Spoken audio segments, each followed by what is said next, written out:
Welcome back to Unveiled Oracle and Tarot. Today's episode is a little different since the cards we're looking at are neither of those things. Instead, the Green Witch's deck of magical herbalism is a new resource from author Arin Murphy-Hiscock to enhance one's personal practice with a focus on nature.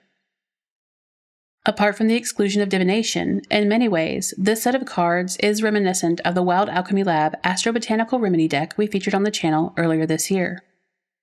That said, the Green Witch's deck of magical herbalism is its own entity, and to see what sets it apart, let's go ahead and explore its features, both inside and out. In the famous words of Mr. Miyagi, different but same is perhaps the best way to sum up the overall vibe of these decks. They all have different focuses and different designs, but there is an overarching, dare I say, cohesion between certain color choices and layout, so that all three, set together like this, gives the impression that they do belong together. On this box, I enjoy the illustrations, color scheme, and this recessed title, which adds a classy touch of texture to the cover. On the back, a nice comprehensive description of the deck's purpose, as well as a few card images, gives the user an example of what they can expect to find inside. I also love how the illustrations are arranged to cover almost every inch of what would have otherwise been empty space, including along the edges of the bottom, really capturing those cottagecore vibes. Finally, on the inside, this soft yellow adds a gentle contrast to our pastel purple, which is present on the guide and cards, creating nice uniformity between all of its elements. As for the guide, its cover is very similar to that of the author's other oracles, full color, soft cover stock, and durable construction. Inside, we find a table of contents that lists the cards in alphabetical order beside their corresponding page number. Rather than spreads, however, we have information on the preparation of herbs, necessary tools, and how to use these plants and cards in one's practice. Another less important but notable difference between this guide and that of those included with its predecessors is the lack of color on pages. We still have some graphical flair, but all the pages are grayscale rather than full color. A much larger difference is the absence of card images. But that also sort of speaks to the difference in purpose between them. While most of the information about the featured plants are on the cards themselves, there is additional information for each one contained within the guide, including a brief exposé on the herb for context, each herb's associated healing or health benefits, as well as its perceived magical correspondences to planets, elements, chakras, crystals, and celebrations from the Wheel of the Year.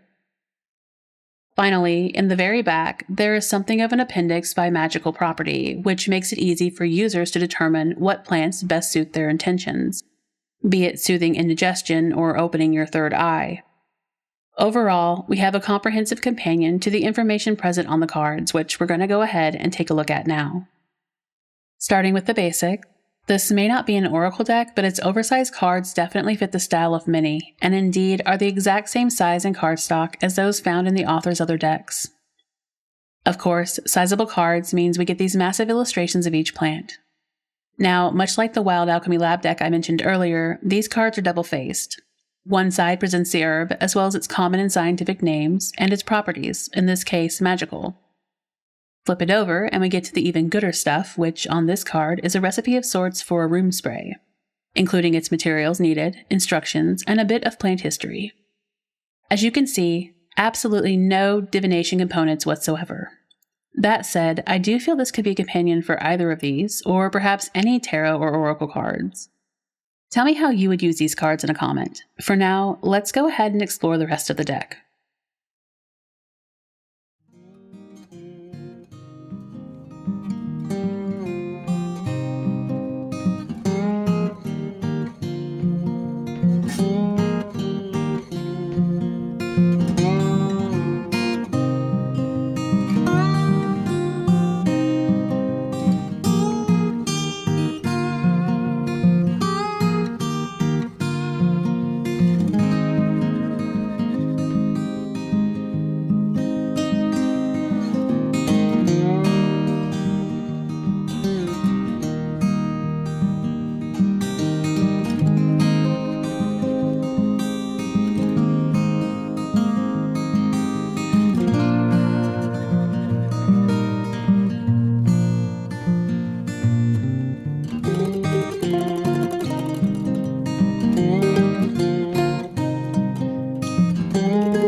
So comes the end to another exploration. Let me know how you feel about the Green Witch's deck of magical herbalism in a comment below. And if you found this video useful, please like and subscribe to support our channel. If you're curious about some of the other decks mentioned in this video, you can check them out here and here. Until next time, thank you for stopping by.